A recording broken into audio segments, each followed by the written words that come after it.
तो हमारे पास सवाल है, the approximate depth of an ocean is 2700 metre, the compressibility of water is 45.4 into 10⁻⁻11 पर पास्कल। पर पास्कल है क्या? हाँ ठीक है। And density of water is 10⁻³ kg per meter cube. What fractional compression of water will be obtained at the bottom of the ocean? देखो ये इस चैप्टर का सवाल नहीं है, जो सच बात है। Okay, got it. बट ठीक है, अगर सवाल दे दिया है तो हम देख लेंगे। ठीक है, आइए मुझे एक बात बताओ। हुक्स अंकल तो वही फॉर्मूला बता के चले गए थे हम लोगों को, कौन सा वाला? ये बताए थे, delta P is equals to beta delta V by V. अच्छा, डेल्टा वी और बीटा ये सब माइनस में रहता है, तो ध्यान ध्यान देना थोड़ा। मैं अब ऐसे ही लिख रहा हूँ, थोड़ा समझ लेना। क्या पूछा? The what fraction of compression of water will be obtained at the bottom of the ocean. What fraction of water यानी डेल्टा वी बाई वी पूछ रहा है, करेक्ट? हाँ, तो डेल्टा वी बाई वी क्या होता है? डेल्टा वी बाई वी हाँ होता है डेल्टा पी बाई बीटा। और बीटा। 1/बीटा को क्या लिखते हैं? कॉम्प्रेसिबिलिटी। 1/बीटा को क्या हाँ लिखते हैं? कॉम्प्रेसिबिलिटी। तो क्या मैं इसको delta V by V is equals to delta P into compressibility लिख सकता हूँ? क्यों क्यों लिख रहा हूँ? क्योंकि बुक में, सॉरी, क्वेश्चन में कॉम्प्रेसिबिलिटी दिया हुआ है। क्वेश्चन में देखो, ये हो क्या रहा है भैया? अरे यार, इसमें कॉम्प्रेसिबिलिटी दिया है। देखो कॉम्प्रेसिबिलिटी दिया ना, compressibility of water is 45.4 into 10⁻⁻11 पर पास्कल। अब वैल्यू पुट करो, कुछ नहीं है, वैल्यू पुट करो।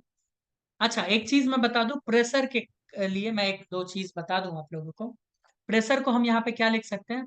रो G H upon beta. G क्या है यहाँ पे? जी यहाँ पे ग्रेविटी का एक्सेलरेशन ड्यू टू ग्रेविटी।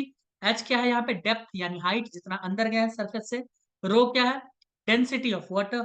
ठीक है, आओ वैल्यूज पुट करो, कितना है? पहले रो का वैल्यू पुट करते हैं, कितना है? रो रो रो 2700। कितना है?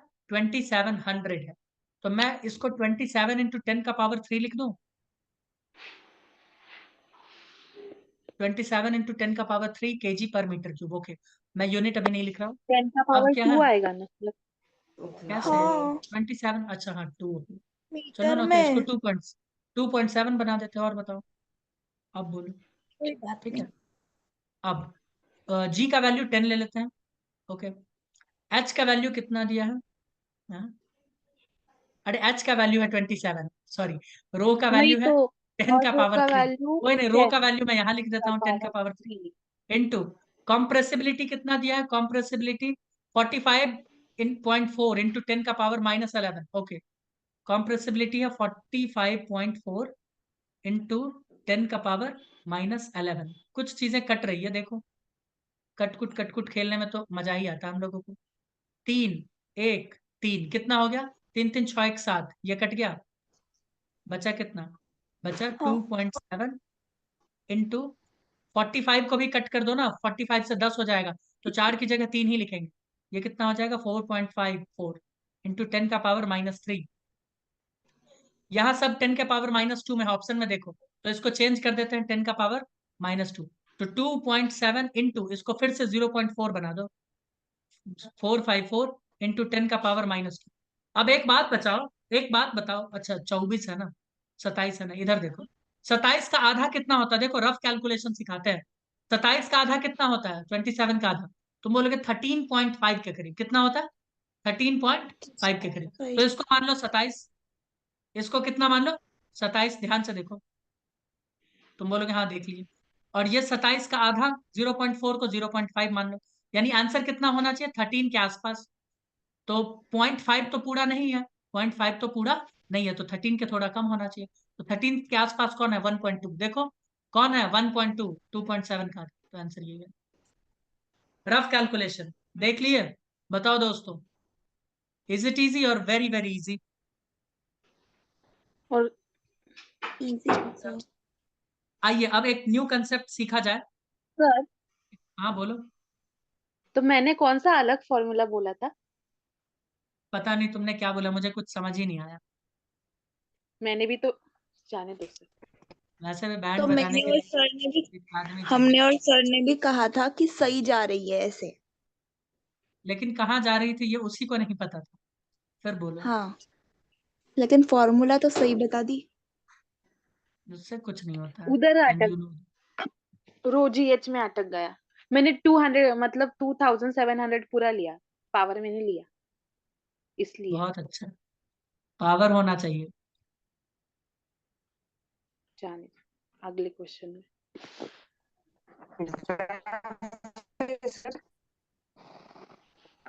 आओ कुछ टेक्निकल बातें सीखें। ठीक है। ग्राफ है। हाँ, ये ग्राफ हमें सीखना है। आइए सीखें। क्वेश्चन नहीं है।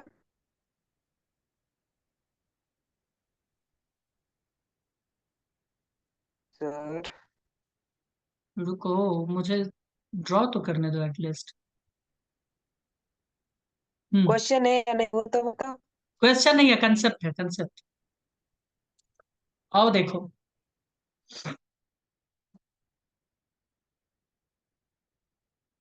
यह है स्ट्रेस, यह है स्ट्रेन। तुम बोलोगे ठीक, गुड। मैं बोल रहा हूं कि एक एक वायर है या कोई चीज है, वायर ही मान लो कोई। इसको हमने 0 से A तक हम लेके गए इसको, है ना। इसमें डेवलप किए स्ट्रेन, यानी डेल्टा L/L। स्ट्रेस क्या होता है? तुम बोलोगे स्ट्रेस होता है F/A। और स्ट्रेन क्या होता है? डेल्टा L/L होता है। तुम बोलोगे हाँ सच। तो जब 0 से A तक हम इसको लेके गए, तो यहां पे तुम देख रहे होगे stress directly proportional to strain है। इसीलिए ये ग्राफ कैसा है? Straight line. बताओ हाँ या ना। अरे हाँ या ना।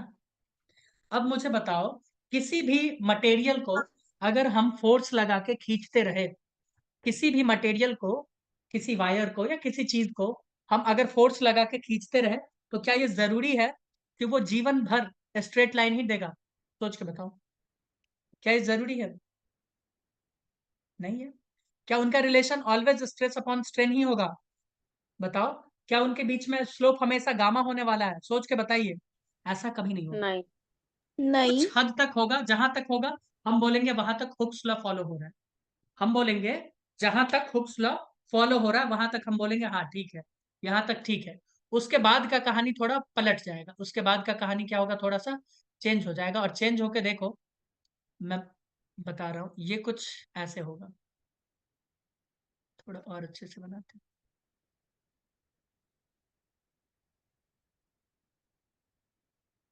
ऐसे होगा, फिर ये चेंज होगा, मैं बताता हूँ। और ये चेंज होके कुछ ऐसा हो जाएगा। मैं जानबूझ के अलग अलग कलर दिखा रहा हूँ।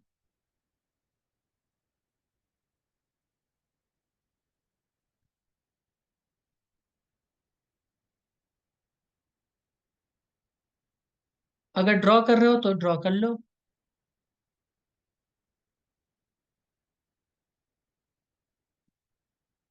सभी लोगों से अनुरोध है कि अगर वो ड्रॉ करना चाहते हैं तो वो ड्रॉ कर ले। इस पॉइंट को मैं बोलूंगा, इसको मैं ए बोल रहा हूँ, इसको मैं कुछ और बोलूंगा, इसको मैं कुछ, ठीक है। इसको मैं बोल देता हूँ बी, इसको मैं बोल देता हूँ सी। अब ध्यान से सुनो। 0 से A वाला जो रीजन है, मैं ऐसे करके लिखता हूँ। 0 से लेके A तक का जो रीजन है, 0 से A, इस रीजन में हुक्स लॉ फॉलो हो रहा है। हुक्स लॉ यहाँ पे फॉलो हो रहा है, यानी यहाँ पे हम कह सकते हैं stress is directly proportional to क्या है दोस्त? दोस्तों स्ट्रेन है। तुम बोलोगे ठीक, यानी हुक्स लॉ यहाँ पे वैलिड है। Hooks law valid. अब तुमने फोर्स और लगाया, भैया तुमने F/A और दिया, तो जैसे ही आप ए के बियॉन्ड भी जाके F/A देते हो, तो वहां पे हुक्स अंकल का लॉ फेल हो जाएगा। हुक्स अंकल का लॉ क्या हो जाएगा? फेल हो जाएगा। इसका अर्थ समझो, मैं बताता हूँ क्या होता है थोड़ा सा। पहले मैं लिख देता हूँ। ओ से लेके बी का कहानी, ओ से लेके बी का कहानी। यहाँ पे हुक्स अंकिल फेल हो गया, हुक्स चचा फेल। लिख दे क्या? फेल लिखना सही नहीं होगा, ये लिख देते हैं। इसे कहते हैं इलास्टिक लिमिट। क्या कहते हैं दोस्त? Elastic limit. अब मैं इसका अर्थ भी बताऊंगा क्या होगा, दोनों का अर्थ मैं बताऊंगा। इलास्टिक लिमिट, ठीक है। रुको सर, इसमें ये भी लिखेंगे कंप्लीट रीगेन इट्स सेफ। मैंने क्या लिखा पता है, जब आप 0 से लेके ए तक खींच लोगे किसी भी चीज को, तो जब आप फोर्स छोड़ दोगे तो वो 100% अपने शेप को रिगेन कर लेगा। वो क्या करेगा, अपने शेप को 100% रीगेन कर लेगा, और वहां पे हुक्स लॉ भी फॉलो होगा। कहा, 0 से लेके ए के कहानी के बीच में।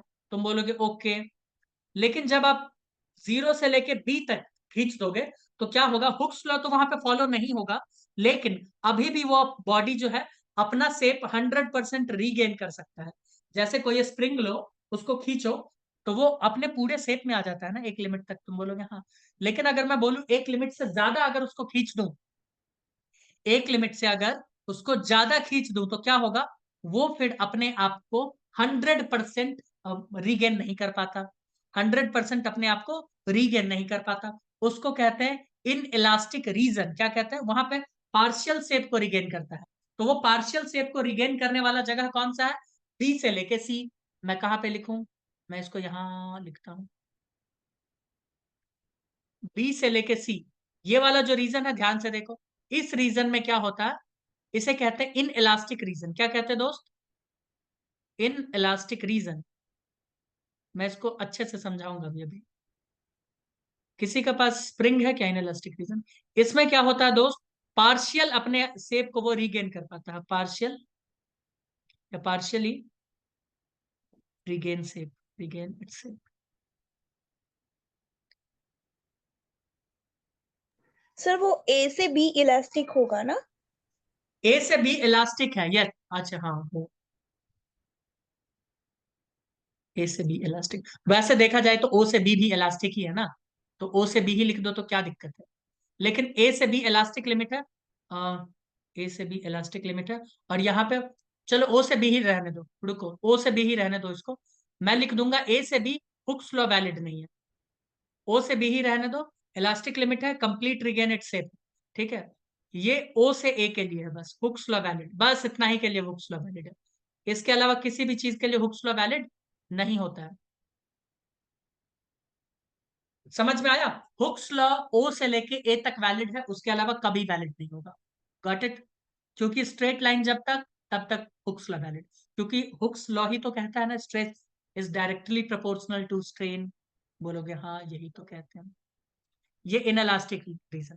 अब बियॉन्ड सी, मैं लिखता हूं बियॉन्ड सी। कहां पे लिखूं, कहां पे लिखूं, यहां पे लिखता हूं ग्रीन कलर से, या इसी को मैं यहां पे लिख देता हूं ऐसे।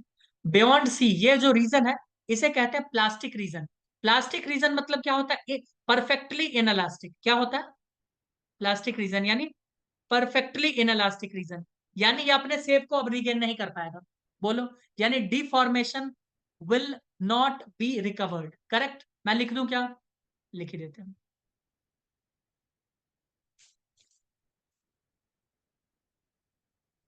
Deformation will not recover.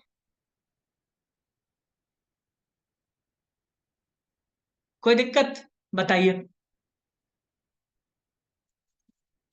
चलो इस पॉइंट का भी कुछ नाम दे दिया जाए, है ना।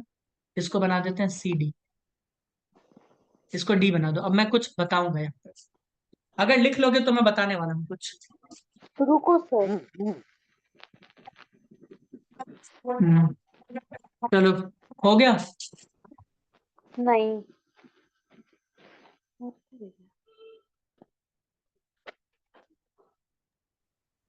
बताइए हो मित्रों। गया। ठीक है, ठीक है। अब कुछ कुछ और पॉइंट आपको लिखना पड़ जाएगा, है ना। ये बी वाले पॉइंट को दोस्त हम लोग कहते हैं yield point, YIELD, yield point. B को क्या कहते हैं, यील्ड पॉइंट, ठीक है। बताओ। बी को ना?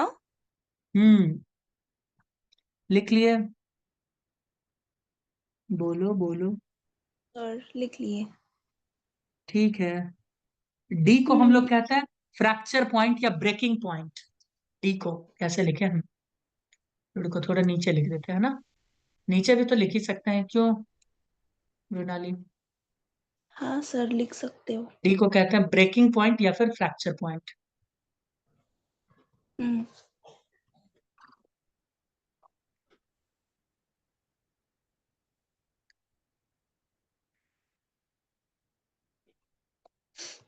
ठीक है, तो इसको कहते हैं या तो ब्रेकिंग पॉइंट या तो फ्रैक्चर पॉइंट।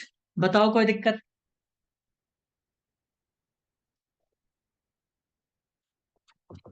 नहीं बताइए, सर। कोई कोई दिक्कत? किसी को कोई दिक्कत है क्या?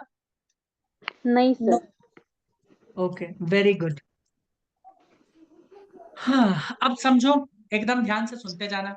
मैं इस चीज को समझाने के लिए थोड़ा नीचे लेके आता हूँ, है ना। हमारे पास मान लो दो चीज है, कोई रॉड है, मान लो कुछ है, ठीक है। यहाँ भी दो रोड है, अलग अलग है, मान लो ये ए, ये बी, कुछ भी है। हमने इसको फोर्स लगा के खींचा, इसको फोर्स लगा के खींचा, ठीक है। तो इसका चेंज, इसमें भी कुछ चेंज आएगा, एल ए मान लो, इसमें भी कुछ चेंज आएगा, एल बी। ठीक है, आएगा कि नहीं आएगा? बताओ, कोई हाँ दिक्कत है क्या? आएगा। नहीं।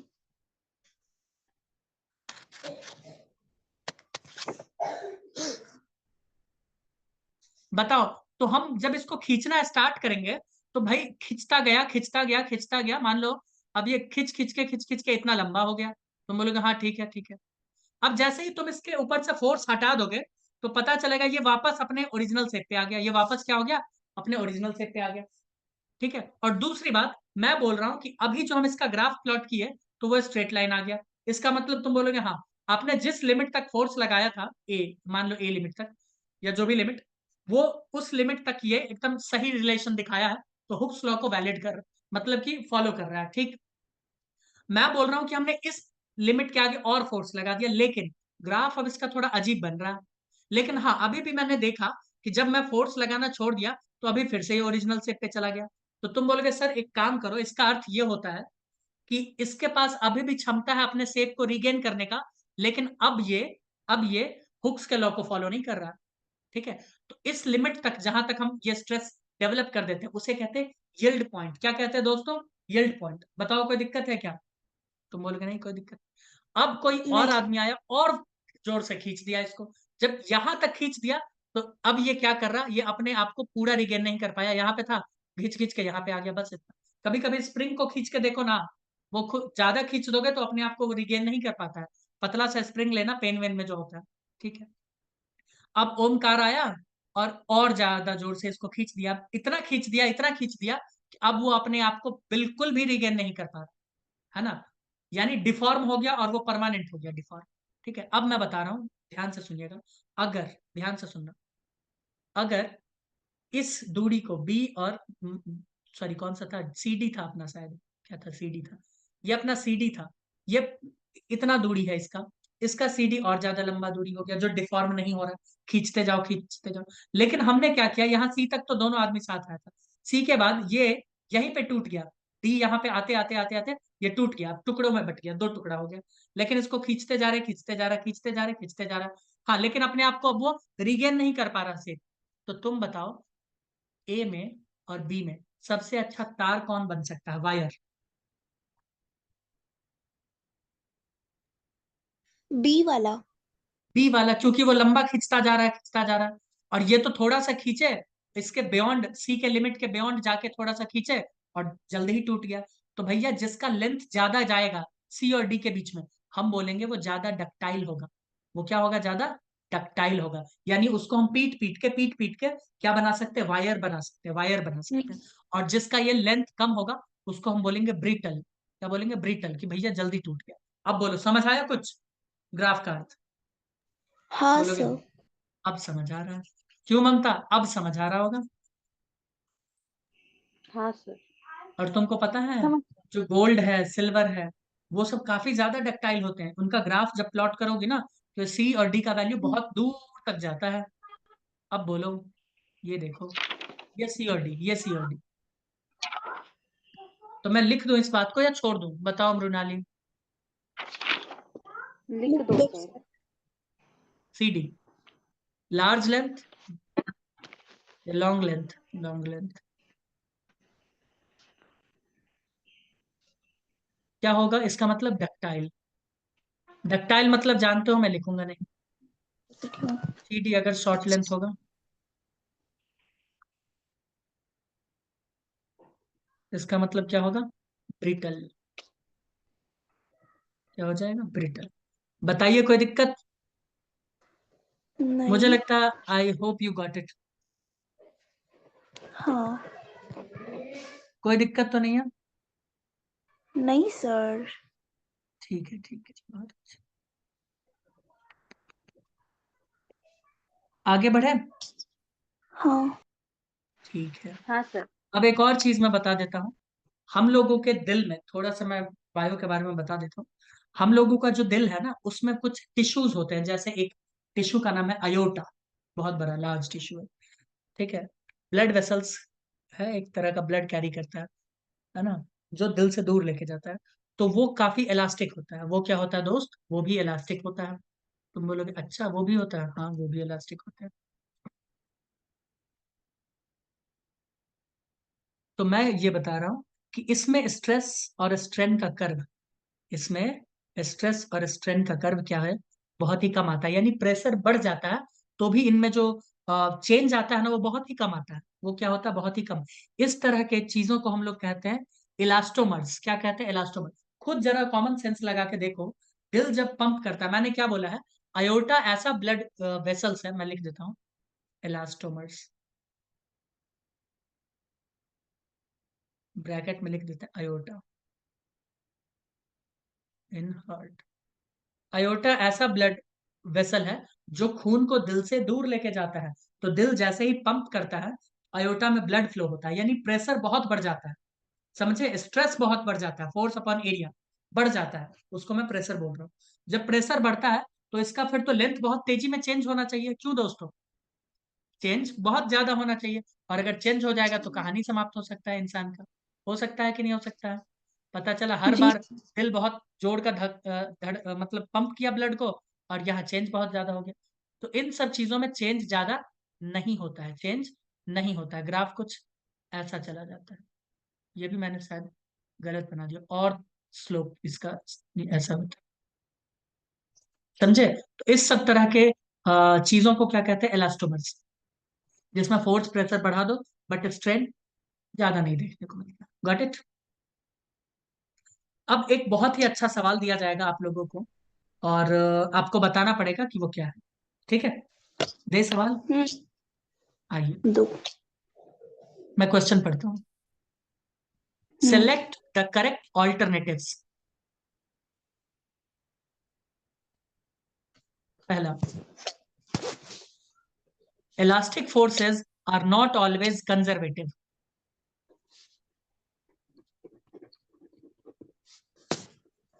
Elastic forces are always conservative. Elastic forces are conservative only when Hooke's law is obeyed. Elastic forces are not conservative. Sir D वाला। मैं अभी पूछता हूं ना, रुको तो। ओंकार, ओंकार, क्या तुम रुकोगे नहीं मेरे लिए? यही दोस्ती, हम्म, यही प्यार, बीच में हुक्स चचा का दीवार।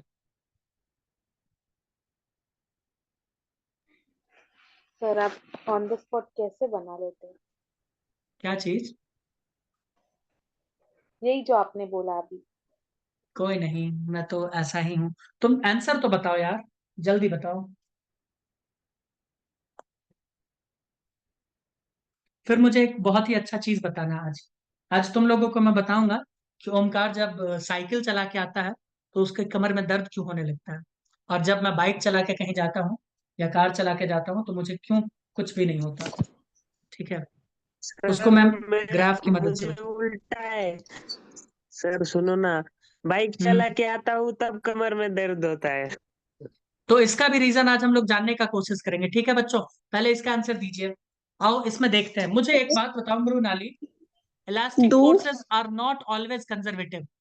भैया elastic forces are not always conservative, क्या ये सही है या गलत है? ये सही बात है भाई, जरूरी नहीं है हमेशा कंजर्व हो। मैंने बोला कि ये स्प्रिंग है, देखो ये स्प्रिंग है, इसको हमने खींचा, ये बैक करके खुद को कंजर्व कर लिया, और खींचा बैक करके कंजर्व कर लिया, बहुत ज्यादा खींच दिया तो क्या जरूरी है खुद को कंजर्व कर लेगा? नहीं, जरूरी नहीं है। नहीं। तो हाँ, ये हमेशा कंजर्व हो, ये तो सही बात नहीं है, ये तो ऑप्शन सही है। जरूरी नहीं है कि हमेशा कंजर्वेटिव हो, देखो ना, ऑलवेज, हाँ तो सही है, नॉट ऑलवेज कंजर्वेटिव सही है। दूसरा, इलास्टिक और forces elastic forces are always conservative, गलत है भैया। स्प्रिंग को अगर ज्यादा खींच दोगे तो वो अपना शेप कभी रिगेन ही नहीं कर पाएगा, वो अपना शेप रिगेन ही नहीं कर पाएगा। ग्राफ में अभी मैंने बताया ना, सी के बियॉन्ड अगर परफेक्टली इनएलास्टिक जोन में ले जाओगे तो खुद को कभी रिगेन नहीं कर पाएगा, ठीक है। ऑप्शन नंबर सी के बारे में किसका क्या ख्याल है, सोच के बताओ। मैंने सिर्फ सर ऑप्शन ये सी भी के लिए करेक्ट क्वेश्चन है, दिया। हाँ बताइए। मुझे तो क्या है? करेक्ट ही लगा। नहीं सर, वो ठीक है, नहीं देखो होता। देखो देखो, ऑप्शन सी को देखो ध्यान से। Elastic forces are conservative only when Hooke's law is obeyed. मैंने इसी ऑप्शन की वजह से ये क्वेश्चन दिया। चंपू बच्चों ध्यान से देखो ये ग्राफ को, तुम बोलोगे क्या है ग्राफ, ये ऐसे है, ये ऐसे है। मैं बोल रहा हूं यहां तक, जीरो से लेके यहां तक कंजर्व होता है इलास्टिक फोर्स मृणाली, लेकिन हुक्स लॉ हाँ। सिर्फ यहां तक लगता है, तो ये गलत है। देखो क्या बोला है, elastic force are conserved only when Hooke's law is obeyed, नहीं, हुक्स लॉ के बियॉन्ड यहां पर भी कंजर्व हो रहा है, देखो। हम्म। तो ये गलत है, ओनली वर्ड इसने लगा दिया ना, गलत है ना। हुक्स लॉ के बियॉन्ड एक रीजन तक वो कंजर्व हो जाता है, तो ये क्या हो गया, गलत, इसीलिए मैंने दिया था। Elastic forces are not conservative, गलत है, होता है कंजर्वेटिव, ये हो गया, ठीक है। बताइए, ठीक है। कोई दिक्कत? नहीं। ठीक, आओ एक और क्वेश्चन लिया जाए दोस्तों, प्यारा सा। आओ मैं क्वेश्चन पढ़ता हूं। हम्म Which of the following affects the elasticity of a substance? Change in temperature, impurity in substance, hammering, all of these. All of this. All of this. क्या बात है, सभी लोग एक स्वर।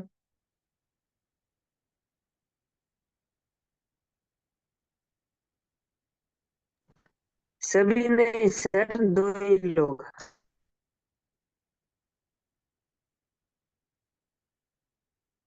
अच्छा, कौन है वो दो तेजस्वी आदमी?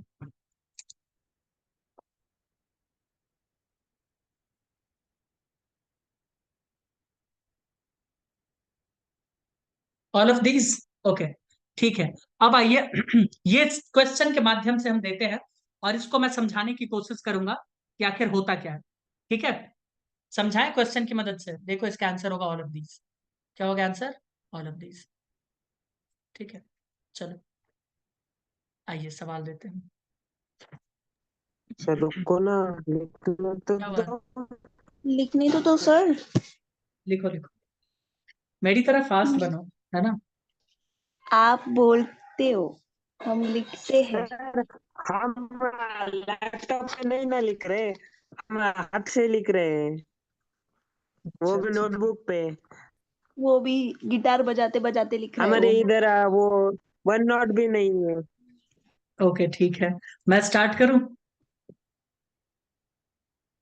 हाँ आप कर दो। बताइए, ओके। मैं हो गया। दूसरा क्वेश्चन पढ़ता हूं, और क्वेश्चन की मदद से हम इस कंसेप्ट को सीखने का कोशिश करेंगे। कैसा विचार है बताओ? आइए मैं क्वेश्चन पढ़ता हूं। बहुत अच्छा। Okay, two different types of rubber are found to have the stress strain curves as shown. Then A is suitable for shock absorber, B is suitable for shock absorber, B is suitable for car tires, none of these.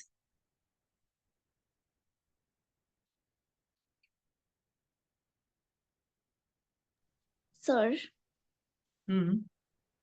इसमें एक graph भी ये बनाना पड़ेगा, sorry 2 graph. Question है अभी, हम्म वो कितने time का है? कितने टाइम का है मतलब कितना समय लगेगा इस क्वेश्चन ओके में? ओके, मैंने देख लिया, हाँ ठीक है, कोई बात नहीं। इस क्वेश्चन को लिख लेते हैं, समझा देंगे नेक्स्ट क्लास में, ठीक है, क्योंकि इसमें ग्राफ भी बनाना पड़ेगा, इस वजह से मैं बोल रहा हूँ।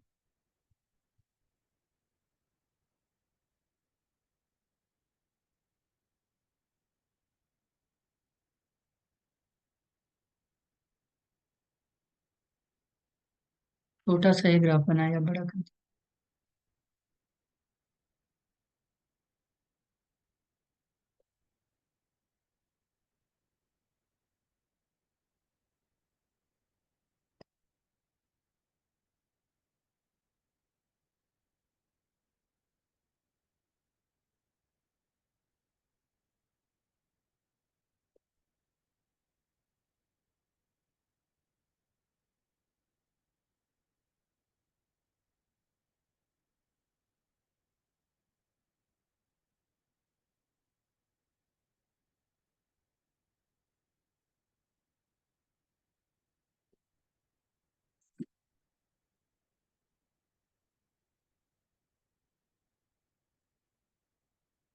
बच्चों सवाल लिखे क्या?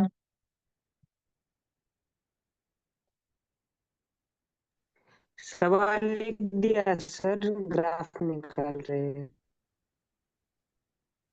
ग्राफ निकालो मत, ड्रॉ कर लो खुद ही। वही ड्राइंग कर रहा हूँ। ठीक। ये क्या है स्ट्रेस, ये क्या है स्ट्रेन, ये है स्ट्रेस, ये है स्ट्रेन, ठीक है। और ये तो जानते ही हो कि 0,0 है। और सबसे बड़ी बात, इस फिगर को कहा जा रहा है ए, इस फिगर को कहा जा रहा है बी। अब आपको बताना है, क्वेश्चन लिख लिए सभी हाँ लोग? ठीक है, इसके बारे में हम बात करते हैं नेक्स्ट क्लास में, आप लोग क्वेश्चन लिखिए।